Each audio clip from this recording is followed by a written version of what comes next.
Да, Руслан Валиев, издатель издания «Аспекты Башкортостана», с нами на связи. Руслан, слышите ли вы нас? Да, здравствуйте, коллеги. Да, Да, Руслан, привет. доброе утро. Ну, то самое баймакское дело, на самом деле, очень крупное и жестокое. Я за ним периодически слежу. Там позавчера еще 6 фигурантов приговорили к срокам, да.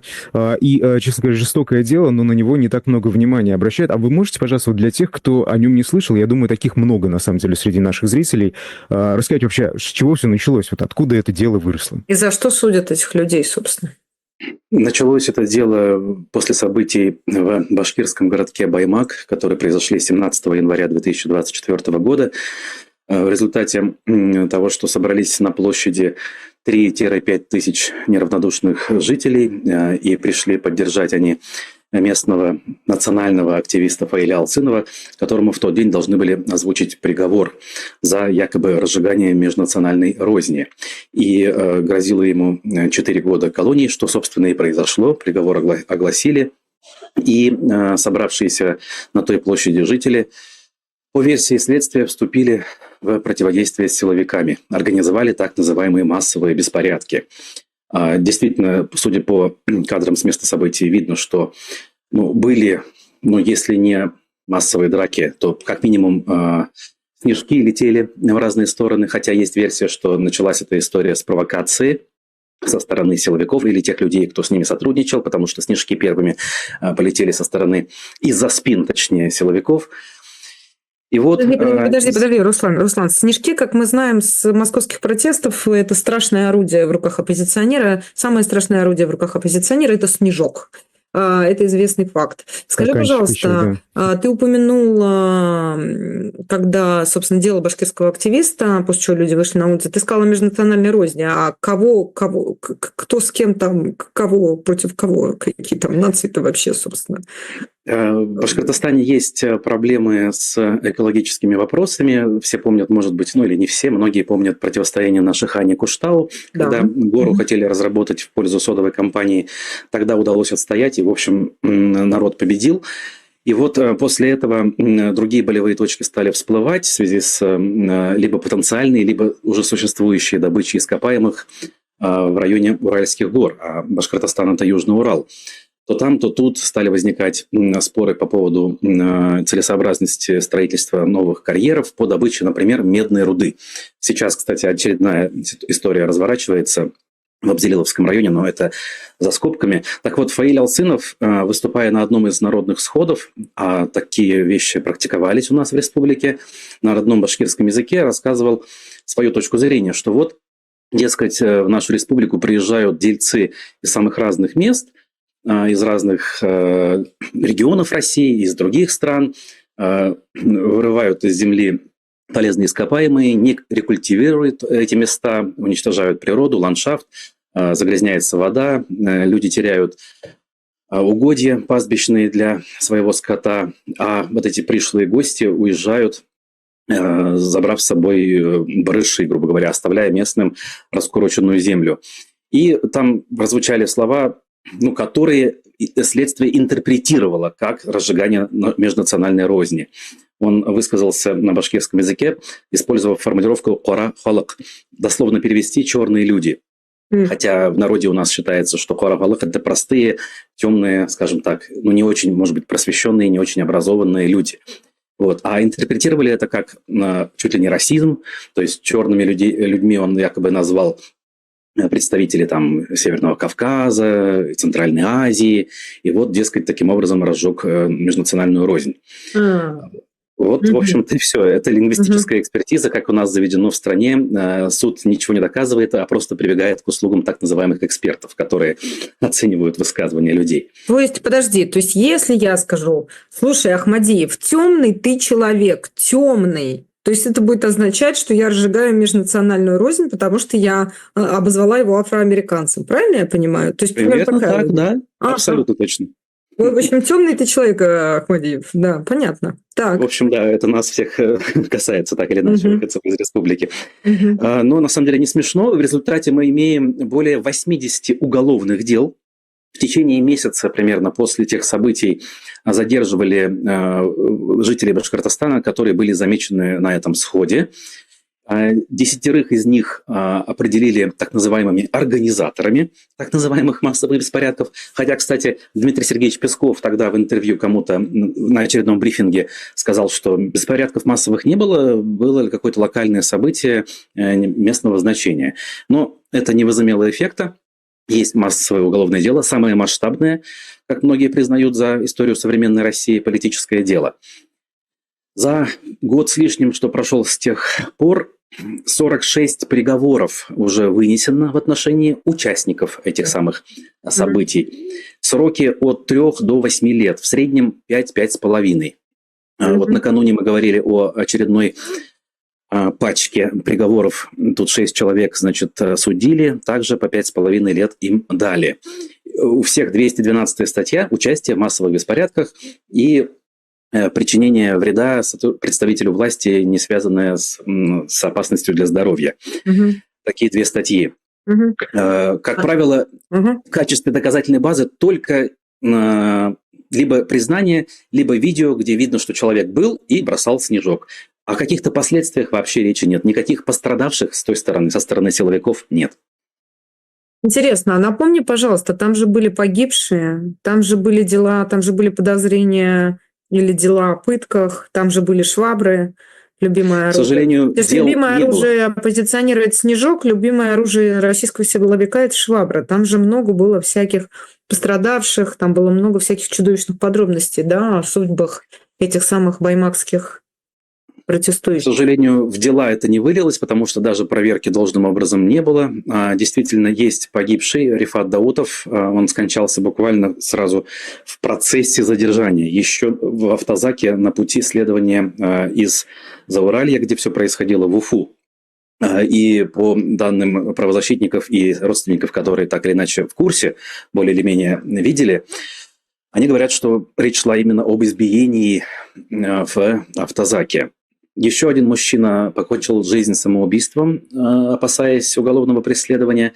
Еще один молодой человек получил травму, но, к счастью, выжил. И, кстати, ему как раз тоже вынесли приговор вот в последней группе, Диму Давлеткильдину. И ни один из этих эпизодов не получил развития в плане поиска виновных. А были ли вообще эти эпизоды? Официально подтверждений как бы этому нет. Хотя погибшие, как мы видим, есть. Вот. Все суды, кстати, что важно отметить, над обвиняемыми проходят не в Башкортостане, где они жили, и не в Баймаке, где произошли события, как то должно происходить по российским законам, по нормам УПК. Суды проходят в соседних областях и республиках: в Оренбуржье, в Самарской области, в Удмуртии. Якобы для того, чтобы местные жители не собирались в поддержку своих земляков у зданий суда, как это было с Фаилем Алсыновым. И буквально вот последняя новость. Верховный суд России утвердил решение о рассмотрении дел 10 так называемых организаторов в Оренбурге. Защита этой группы обвиняемых ходатайствовала перед Верховным судом страны с тем, чтобы все-таки дело рассматривалось в родном регионе. Пусть даже не в Баймаке, но в Уфе, например. Но нет, Верховный суд отказал, таким образом согласившись с ходатайством следствия о том, что все дела, точнее, должны рассматриваться вне Башкортостана, что само по себе нарушение, надо сказать. Ну и то, что дела закрыты, это как бы даже уже говорить не приходится. Ни журналисты, ни родственники обвиняемых не могут посещать суды. Информация крайне скудная, едва-едва мы ее добываем, и не всегда, кстати, люди готовы об этом говорить. Подавляющее большинство запуганы. Есть подтверждение того, как выходили на родственников силовики и, угрожая, запрещали им общаться с правозащитниками, с журналистами. Поэтому и адвокаты у многих по назначению. То есть при том, что предлагали ОВД-инфо, например, да, еще кто-то свои услуги, не все соглашались, многие шли на сделку, подтверждали свою вину, надеясь на условные сроки, но, как мы видим, ни одного условного приговора нет, все сроки реальные. Руслан, вот как раз хотел спросить про протесты. Продолжаются ли они? Хоть в каком-то виде люди выходят, поддерживают тех, кого сейчас приговаривают к разным срокам?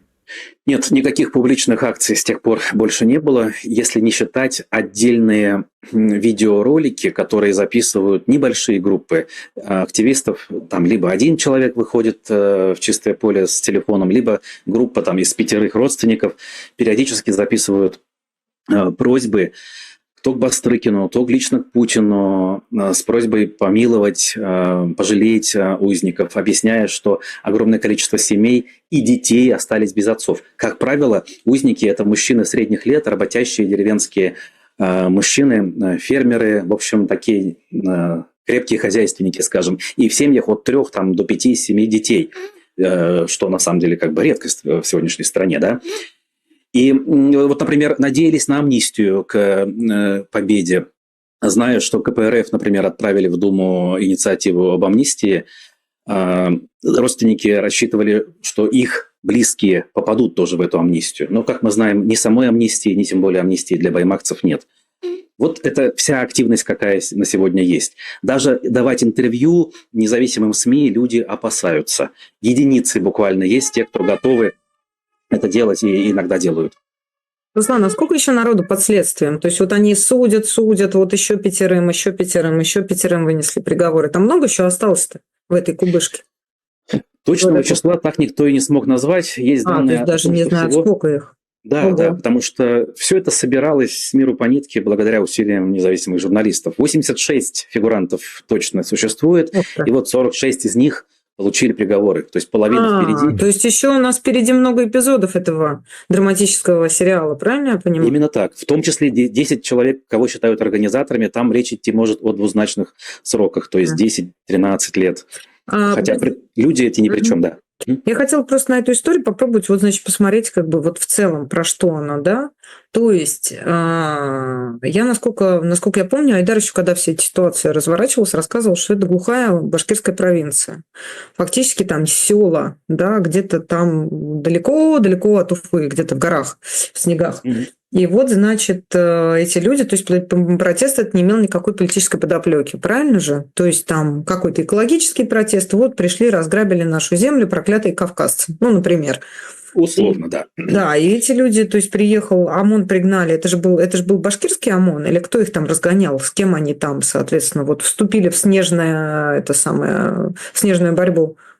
Или это были местные? Тоже был, но были и из Челябинской области. Там до границы буквально несколько десятков километров, и действительно оттуда были командированы большая часть силовиков в те дни. То есть нагнали туда силовиков, значит, жестко этот протест подавили, народ пересажали, швабрами, значит, испытания швабрами провели, народ пересажали, людям светят большие сроки, и теперь это выглядит как будто бы вот те самые как бы региональные бунты, да? То есть этот протест, не имея изначально такого рода политического контекста, превратился в протест, который связан с тем, что Башкирия не хочет жить по законам империи. Правильно я понимаю? Вот буквально даже да. Хотя начиналось все совершенно не так. Собравшиеся на площади даже апеллировали к Путину. Надо сказать, что ведь накануне вот этого главного дня, 17-го, еще было собрание 15-го, когда в первый раз должны были огласить приговор Алсынову, но, кстати, не огласили, увидев собравшиеся толпы людей, а силовиков тогда не было, видимо, не ожидали, не готовились. Так вот, в первый день собравшиеся единогласно приняли, значит, решение поддержать резолюцию с обращением к Путину, чтобы тот разобрался в беспределе, который творится в регионе местной властью. В общем, глобальных политических требований за отставку Путина, я не знаю, против войны, ничего такого не было. Люди проявляли лояльность федеральному центру. Но в результате того, что мы видим, действительно, среди тех, кто погружен в тему, все больше тех, кто смотрит на это немного иначе и понимает, что ситуацию можно решить теперь только радикальными, скажем, методами. То есть радикализация в целом в результате усилий властей, она растет. Хотя они хотели, наверное, обратного. Ну что ж, как обычно. Как обычно, это правда. Это интересно, потому что могли бы замять, да, в итоге, наоборот, раскрутили это до уровня большого политического протеста. Руслан, короткий вопрос, у нас прям очень мало времени, меньше минуты. А зачем? Вот вы для себя нашли ответ, а зачем? Зачем такие массовые репрессии? Что они настолько опасны были? Для Кремля одной из главных раздражающих красных тряпок является как раз угроза регионального сепаратизма. И они его видят там, где его зачастую нет. Для них, видимо, было все-таки шоком, что в военное время, когда вся страна, сплотившись там в едином порыве, поддерживает СВО, тут какие-то люди что-то там требуют. И они это восприняли как угрозу сепаратизма. Хотя, еще раз, его не было тогда. А вот теперь я бы еще поспорил. Да, ну ждем, соответственно, очередных приговоров и, возможно, как вы сказали, двузначные числа гораздо более жестких, чем мы уже имели место. Спасибо огромное, Руслан. Мы будем продолжать следить за этой историей обязательно. Я думаю, еще встретимся на эту тему в эфире. Спасибо огромное. Руслан Валиев, издатель медиапроекта «Аспекты Башкортостана». Те, кто хочет следить за этим плотнее, и вообще в целом за тем, что происходит в регионе, замечательное издание, обязательно подписывайтесь. Да, ссылка должна быть в описании к вашему эфиру, так что подписывайтесь. Проконтролируем. Спасибо, Руслан. Да, спасибо.